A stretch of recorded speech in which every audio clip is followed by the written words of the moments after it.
Welcome back.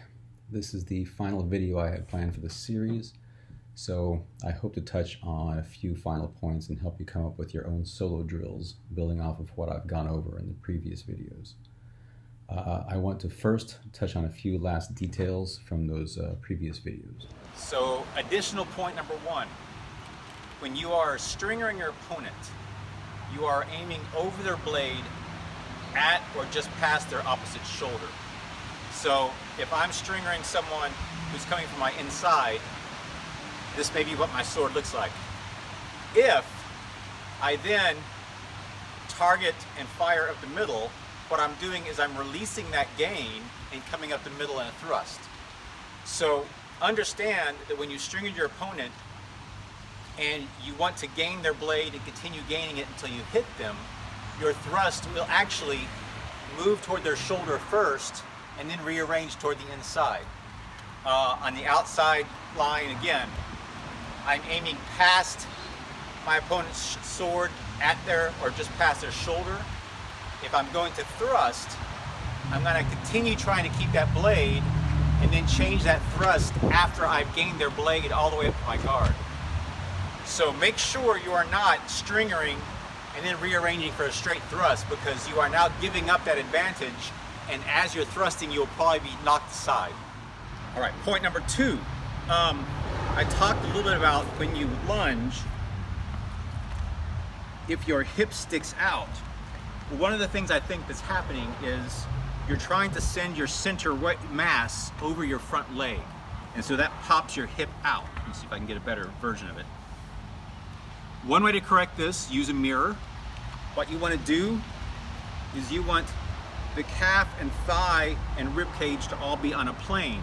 So you might also get a flat surface like this fence and practice your lunging, making sure that your knee and your foot and your hip are all touching, or at least very close to this flat surface. So now what happens is my center mass is actually over here somewhere, just outside my or inside my foot. So just be aware that if you find yourself hitching this hip out, you're probably trying to put your center mass over your foot, and you need instead to be a little bit to the side of your foot. And finally, of the three things I wanted to touch on, I want you all to note that when I turned my head in some of those videos to talk to the camera, my lead foot followed, and my aim was then off whenever I lunged a few times. The same thing can happen when your foot points inside when you lunge. It often leads to your sword tracking your toe inward. Keep your attention and your toe tracking, pointing at your opponent. When you increase in skill, there are tactics you can employ that will change that up, but it's good to focus yourself mentally and physically at your opponent as your automatic default. So let's talk for a minute about flow, visualization, and muscle memory. It's important to remember that creating a good flow and working on your visualization is also about creating muscle memory, reducing the amount that your conscious brain needs to function in a fight. You drill actions a lot so that you can accomplish them easier and with less cognitive strain. But you still need to make sure that you build them properly. Work up from simple movements to more complex ones only after you can do the simple ones and hit the mark without thinking about the individual parts of it. Mirrors, or sliding glass doors if you work outside, can help a lot.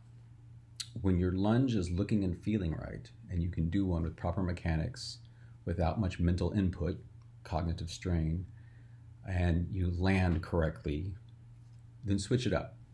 Do firm-footed lunges, and then stepping lunges, and then passes, all centered around your pel or target, working on internalizing your measure at the same time. Then do the same things with added offhand motions or a dagger or a cloak.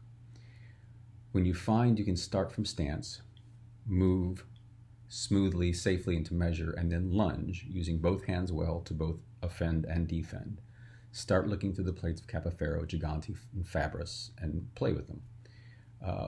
Walk through both sides of the action. Visualize it. See your opponent stringered and needing a way out. See them notice your invitation. I've stringered someone on the outside and I've given them my invitation of my chest, and then see them try to smoothly and quickly disengage and go for it. Then do what the manual says to do in the right imagined tempo. Drill that a dozen or more times. Then switch characters. You're now the one being stringered. You're now the one whose line is taken away. You're the one who sees the invitation, who sees the opening. What would you do to protect against getting hit while still trying to hit? I'll drill that a dozen times. Capofero, at least, in a lot of his plates, he'll have a fourth part of the plate which says, if player D was a smart man, he would have blah. And maybe you can drill that and figure out how to make it work if you get put in that situation. Also, it's a really good idea to watch some rapier fencing videos. Pick some that you haven't seen before and play them on half speed.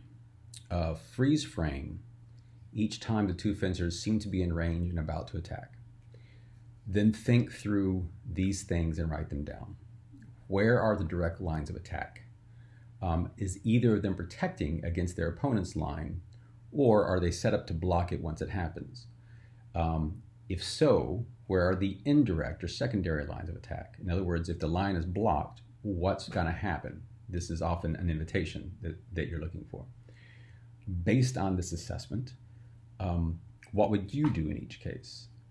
Come up with a plan of attack that has a defensive element blocking their response.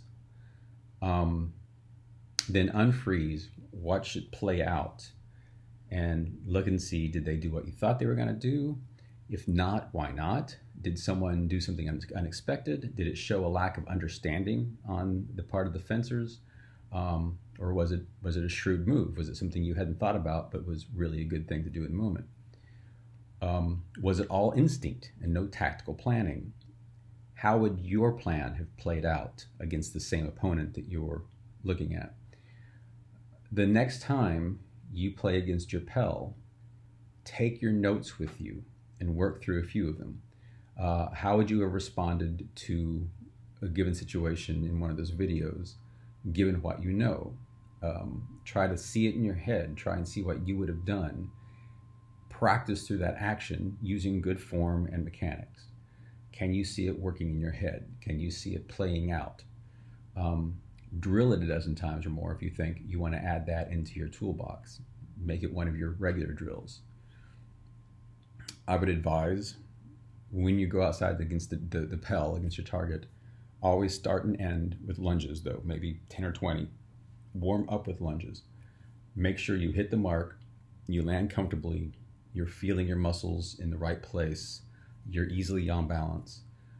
Keep working on this most basic movement by using it for your warm up and your warm down. This is what I do to try and make sure that I am in the moment and that my lunges are landing correctly, even when I'm in a full speed fencing. A final note on practice. Remember how and why to practice. If your goal during practice is to just hit your target or your opponent any way you can, you're missing out on most of what practice is good for. Working on your speed and your accuracy is good, it's fine. But do it in as close to context as you can. Taking the time to drill good structure into your body.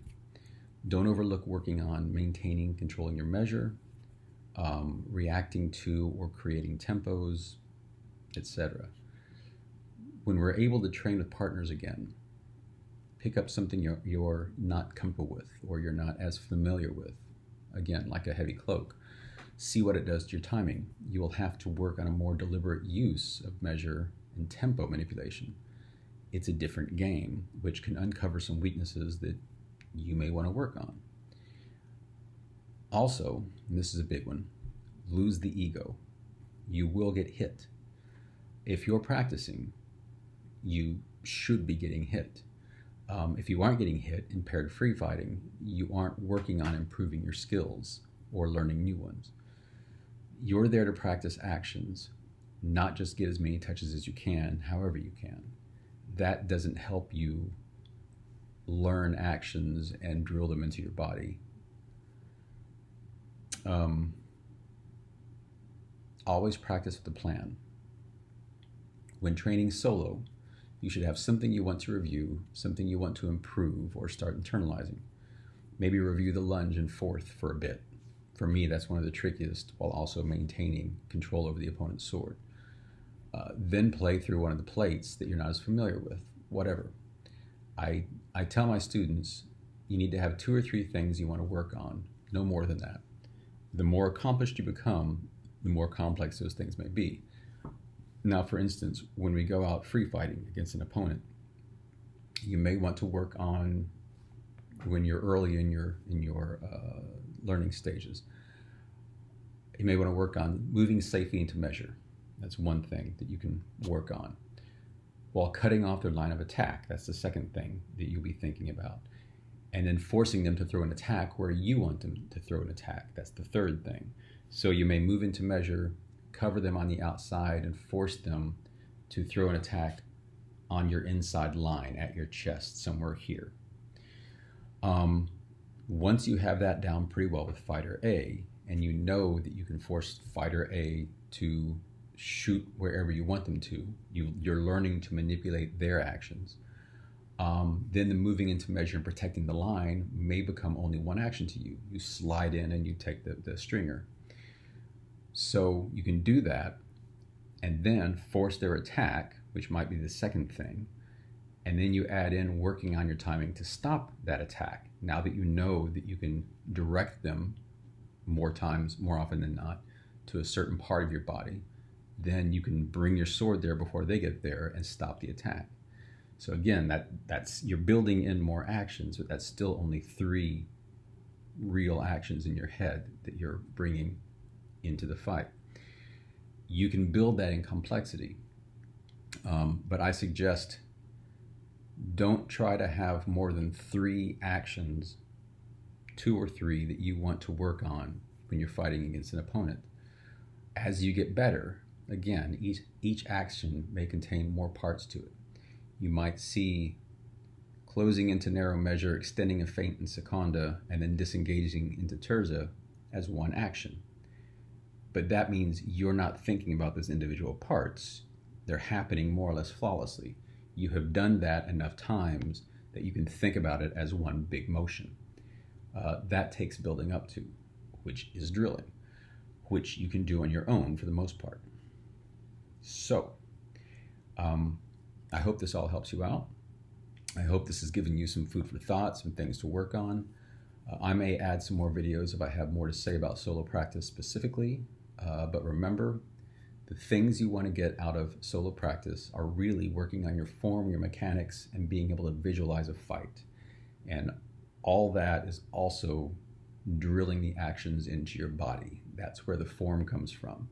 You're going from simple actions into more complex actions because you're drilling them over and over again until you're comfortable with them. Drill these things that make you a more proficient fencer. Don't just try and hit a target over and over again. Make sure that you are thinking through and working in good mechanics and with good form. Then start using those things against an opponent when you've developed them and when we're able to. So that's it for now. Thank you for watching. And again, I hope this helps.